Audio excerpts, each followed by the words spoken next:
वाले दो शेयरों के नतीजों पर फोकस है। आज भारतीय एयरटेल के नंबर आ जाएंगे, उसको भी समझेंगे, लेकिन ब्रिटानिया के नंबर्स कल आएंगे और बड़ा क्रूशियल होता है एफएमसीजी कंपनीज में कि रूरल डिमांड को लेकर कैसे आंकड़े निकल के आते हैं, मार्जिन इंप्रूव हो रही है नहीं हो रही है। जरा ब्रिटानिया को समझ लेते हैं। शरद दुबे हमारे साथ जुड़ गए हैं।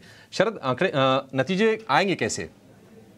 जी बिल्कुल, देखा जाए तो ब्रिटानिया के नतीजे कल आने वाले और एक्सपेक्टेड है कि सपाट से लेकर कमज़ोर नतीजे तक देखने मिल सकते हैं। रेवेन्यू में लगभग 2% का ग्रोथ का अनुमान है और याद रखें जो एबिडा में जो है गिरावट आ सकती है लगभग 1% का, और एबिडा मार्जिन 100 बेसिस कम आ सकता है, लगभग 18.9% का स्ट्रीट का अनुमान है। नेट प्रॉफिट भी देखें तो लगभग सपाट रहेगा, 550 करोड़ के आंकड़े के ऊपर रहेंगे। अब जो वॉल्यूम ग्रोथ है वो लगभग फ्लैट से लेके -3% तक हो सकती है आपका वो ईयर ऑन ईयर बेसिस तक। और याद रखिए जो रूरल की स्लो डाउन है और जो कंपटीशन बढ़ी है उसके कारण जो है दबाव में पड़ सकती है कंपनी।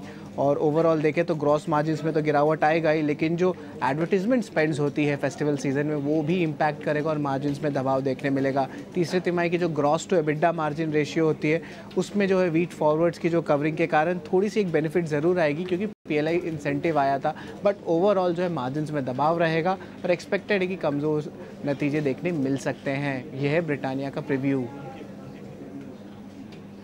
कमज़ोर नंबर्स आएंगे, वो मार्जिन्स में दिख रहा है, आपका एबिट में दिख रहा है, ठीक है। प्रॉफिट और रेवेन्यू तो एक पार्ट होता है, लेकिन अगर आप कोर अंडरलाइनिंग देखें ना, वो एबिट और आपको मार्जिन्स में ज़्यादा अच्छा दिख रहा है। जैसे आय और प्रॉफिट देखो, कुछ खास बड़ा चेंजेस भी नहीं है, लेकिन प्रॉब्लम कहाँ है? एबिट और मार्जिन्स पे। सोनी एक बार ज़रा चेक करना, शेयर में वीकनेस ज़्यादा दिख रही है क्या? अगर वीक है तो फिर पुट ले लेते हैं, अगर नहीं है तो फिर छोड़ देते हैं। नंबर्स तो वीक ही लग रहे हैं इसके।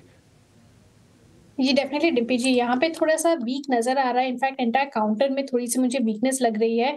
5100 के नीचे यहाँ पे और भी सेलिंग प्रेशर आपको दिख सकता है, टुवर्ड्स 5040 तक आपको दिख सकता है।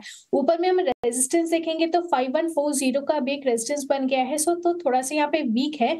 अगर कोई पुट के ऑप्शन से लेना है तो यहाँ पे एक 5100 की पुट ऑप्शन यहाँ पे आप देख सकते हैं और कैश के अनुसार ही आप इसको बुक कर सकते हैं। जैसे आपको 5040 का लेवल नजर आए तो आप इस पुट ऑप्शन में बायर्स बुक कर सकते हैं प्रॉफिट, और स्टॉप लॉस भी मेंटेन कीजिए कैश के लेवल के अनुसार 5140। 149 की है, वैसे आपके हिसाब से कितने पैसे आ सकते हैं इसके अंदर?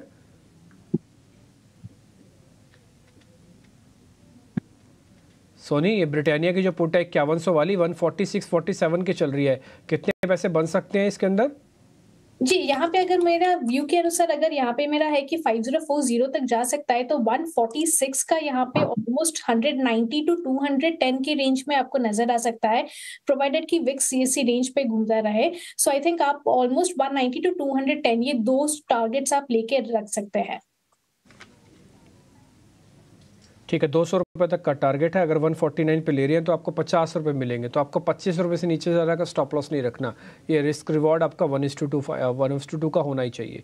पुट है 5100 की ब्रिटानिया की, 200 रुपये तक का टारगेट है, 125 से 120 तक का स्टॉप लॉस है। ये आपके सामने ब्रिटानिया के नंबर्स और उसका एक ट्रेड कन्वर्ट करके हमने आपको दे दिया। भारतीय एयरटेल के नंबर अंशुल सर मैं आपके सामने रख रहा हूँ, जरा चेक कर लीजिएगा आप भी चार्ट के स्ट्रक्चर को।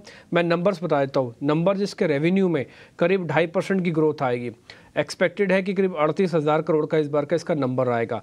मुनाफा 94% के बढ़कर इसका आने वाला है, one of the finest number ही शो करेगा comparative quarter on quarter basis पर। दूसरा, छोड़ दीजिए प्रॉफिट को भी, आप इसके मार्जिन्स चेक कीजिए। मार्जिन्स के अंदर जो इंप्रूवमेंट नहीं बल्कि डी ग्रोथ आ सकती है। ये 52.7 से 52.1 आने की उम्मीद है, तो ये पॉइंट है। अगर मार्जिन्स थोड़े भी ठीक आए तो नंबर अच्छा प्ले करवाएगा। एबिट मार्जिन्स ठीक हैं, वो करीब 20,000 करोड़ रुपए के आसपास के बन सकते हैं। शेयर पे सर आपको क्या दिख रहा है? मैं प्रॉफिट वाले एक एबनॉर्मल पिक्चर को छोड़ दूं तो सब नंबर्स मेरे को तो इनलाइन जैसे लग रहे हैं। चार्ट्स पे क्या दिख रहा है सर आपको? दिख रही है। बिफोर लास्ट वीक एक रिजेक्शन कैंडल थी, shooting star. Last week inside bar थी और आज 20 डे मूविंग एवरेज को ये होल्ड नहीं कर पाया है, बड़ी रेड बार के साथ नीचे आ रहा है। तो इसका logical target 50 day moving average बनता है जो 1063 पे है।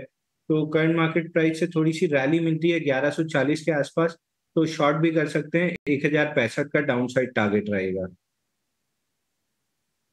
ठीक है, 1065 का नीचे का लक्ष्य, 3-3.5% नीचे भारतीय एयरटेल अभी ट्रेड कर रहा है।